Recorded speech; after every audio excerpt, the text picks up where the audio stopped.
नहीं हो तो तकलीफ, पैसा ज्यादा आवे तो तकलीफ कि गवर्नमेंट आ जाएगी, इनकम टैक्स आ जाएगा, चोर आ जाएगी, डकैत आ जाएंगे, और नहीं हो तो तकलीफ।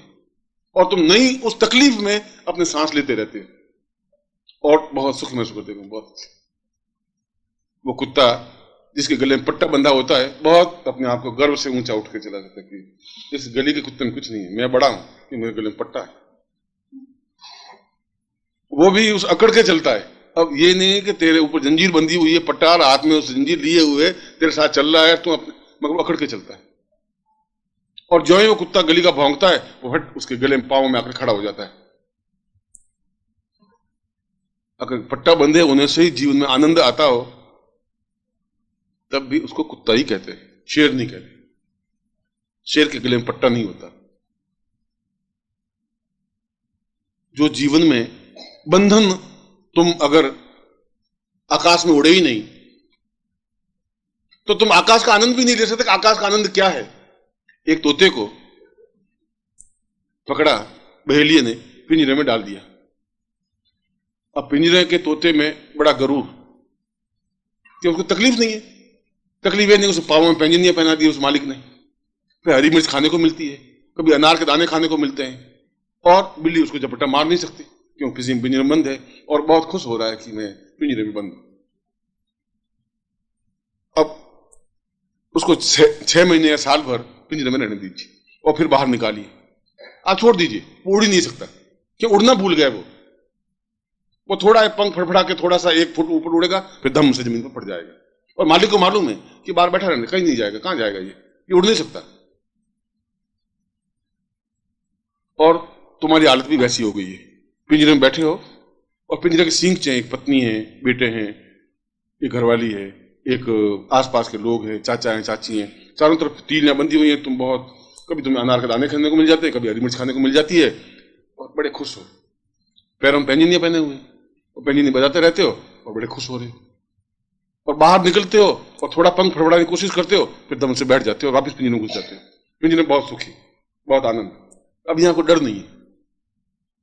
ये सब तो सही है, मगर उस आकाश में उड़ने वाले तोते की तुलना तुम नहीं कर सकते। वो आनंद कुछ और है जो पंख फैला करके 1 मील तक उड़ के चला जाता है। उस आनंद को तुम ले ही नहीं सकते। उस आनंद को तुमने देखा ही नहीं। उस आनंद को तुम्हें बताएगा कौन कि ये आकाश में उड़ने वाला ये आनंद है? और अगर उस आनंद को देखा नहीं तो पिंजरे में पड़े पड़े तो मर जाओ। उसमें तो कोई बहुत बहादुरी है ही नहीं, क्योंकि एक ने तुम्हें पिंजरे में डाल दिया, और पिंजरे में डाल दिया तेरे बाप ने और तुम्हारे माता ने, तुम्हारी दादी ने, तुम्हारे चाचा ने, इसलिए कि हम दुखी हैं तो ये सुखी नहीं रहना चाहिए। चल ये क्यों सुखी? इसको भी शादी करो, बेटा शादी कर ले, बेटा शादी कर ले, बेटा शादी कर ले, बेटा मैं अभी नहीं करना चाहता। तो फिर दादी रोती है कि मरूंगी तो पोते का मुंह नहीं देखी, मरूंगी तो नरक में जाऊंगी। बेटा एक बार पोते का मुंह दिखा दे, तो बेटा बहुत बहादुरी से खड़ा होता है कि ला शादी कर ले, अभी पोते का मुंह दिखाता हूं। और साल भर में सारे काम धाम छोड़ के पोते का मुंह दिखा देते और बहुत बहादुर, बहुत खुशी। और घर में डोल डमक इसलिए बजते हैं कि सारा ठीक फंसा।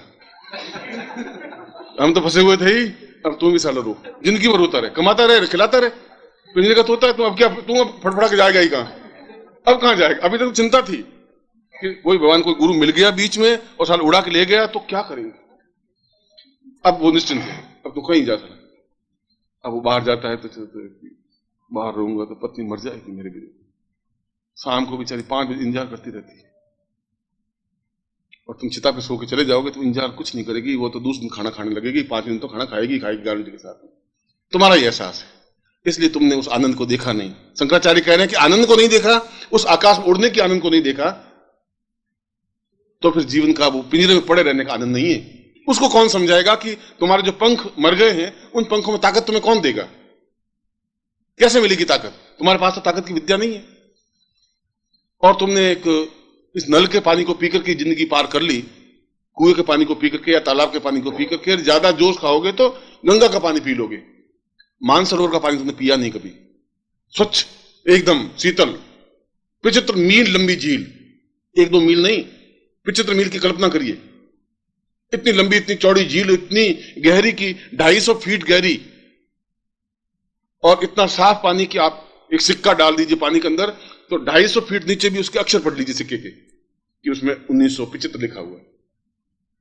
इतना साफ पानी आपने जिंदगी में देखा नहीं, ऐसी झील भी आपने देखी नहीं। इसलिए नहीं कि आप हंस बने ही नहीं। अगर हंस नहीं बने तो मानसरोवर जा नहीं सकते। कौवे बन सकते हो, बगुले बन सकते हो, और बगुले हो। हंस के भी सफेद पंख होते हैं, तुम्हारे भी सफेद पंख हैं। और एक बार हंस ने और बगुले ने बहुत कोशिश सोची कि चलो हंस उड़ता है, अपन भी उड़े, इसमें मेरे फर्क क्या है, इसके भी चौंच है मेरे भी चौंच है, इसके सफेद पंख है मेरे भी सफेद पंख है, ये भी पक्षी है मैं भी पक्षी हूं, इसमें कौन सी बड़ी बहादुरी होती।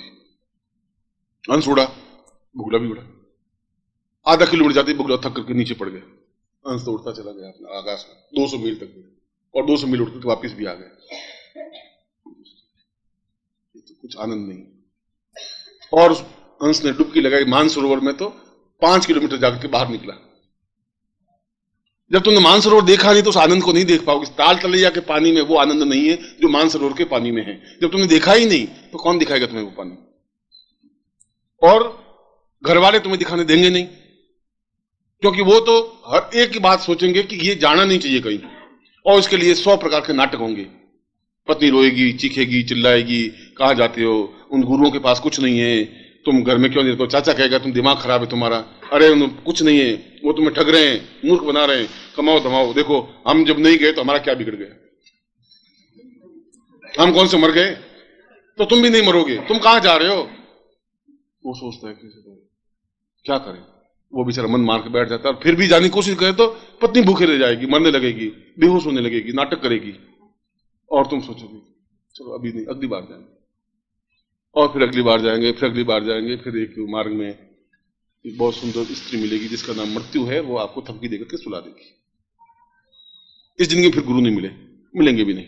इसलिए नहीं मिलेंगे कि तुम में वो ताकत नहीं है, हिम्मत नहीं है।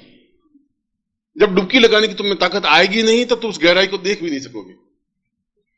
उस समुद्र के किनारे, उस जो बंबई का समुद्र है या मद्रास का समुद्र, उस किनारे बैठ जाइए तो जो लहर आएगी तो कुछ घोंगे लाएगी, कुछ कंकर पत्थर होंगे, वहां कुछ सीपी होगी, उनसे झोली भर के मर जाके चले जाओगे घर में। मोती नहीं ला सकते, तुमने मोती आनंद लिया ही नहीं। एक चमकदार शुभ्र मोती एकदम से वो तब मिलेगा जब समुद्र में बिल्कुल छलांग लगा दोगे। तुम्हारे पापों में छलांग लगाने की हिम्मत नहीं है। इसलिए नहीं है कि तुम्हारे पंखों को मार दिया गया है, तुम्हारे घर वालों ने खत्म कर दिया है। और कभी मैं उत्तेजित करता भी हूं, अरे तुम चिंता मत करो, क्या हंस बनो तुम, थोड़ा सा जिंदगी में देख तो लो, पहले हंस भी बन, तोते बन के देख लियो, अब हंस बन के देखो, और फिर दोनों में से जो अच्छा लगे वो मानिए। मैं तुम्हें ये कहता हूं, मैं उड़ने की कोशिश करते हो, 2-3 फटफट करते हो, फिर जमीन पर टिक जाते। और मैं कहता क्या हुआ जी, क्या है कि घरवाली बहुत बहुत दुखी थी बेचारी। मैं निकला, गुरुजी आपके घर आना तो था, मगर वो बीमार हो गई और रोने लगी, तो खाना नहीं खाया गुरुजी, आप बात मानिए। मैं मान रहा हूं भैया, एक सिंचा और ज्यादा बढ़ाया हुआ है, 218 तील लिया, तेरे 19 तील लिया, और क्या होगा। तुम मानसरोवर नहीं जा सकते, तुम आकाश में उड़ भी नहीं सकते, तुम उस आकाश का आनंद नहीं ले सकते कि आकाश में उड़ने की क्या क्षमता है, पंखों को फैला करके ऊंचे उठने की क्या क्षमता है, मानसरोवर में डुबकी लगाने का क्या आनंद है, तुम अनुभव नहीं कर सकते। और शंकराचार्य कह रहे हैं कि कौन समझाएगा तुम्हें कि ये आनंद कुछ और है, कौन तुम्हें अपने साथ उड़ाएगा, कौन 300 मील तक तुम्हें उड़ा के ले जाएगा, कौन ले जाएगा तुम्हें, चाचा चाची, माँ बाप, भाई बहन, उनके खुद के पंख मरे हुए, वो तुम्हें कहां से उड़ाएंगे। जो मुर्दे हैं वो तुम्हें कहां से जीवन दान देंगे, जिनमें खुद में क्षमता नहीं हो तो क्या समझाएंगे। और मैं ऐसा नहीं कह रहा हूं तुम पत्नी को छोड़ दो, मैं ऐसा भी नहीं कह रहा हूं तुम चाचा जी को छोड़ दो, मैं तुम्हें ऐसा भी नहीं कह रहा हूं माँ बाप को छोड़ दो। मैं कह रहा हूं कि उसके बीच रह करके भी अपने पंखों को फैला करके आकाश में उड़ने की कला सीखिए, उनके बीच रह करके।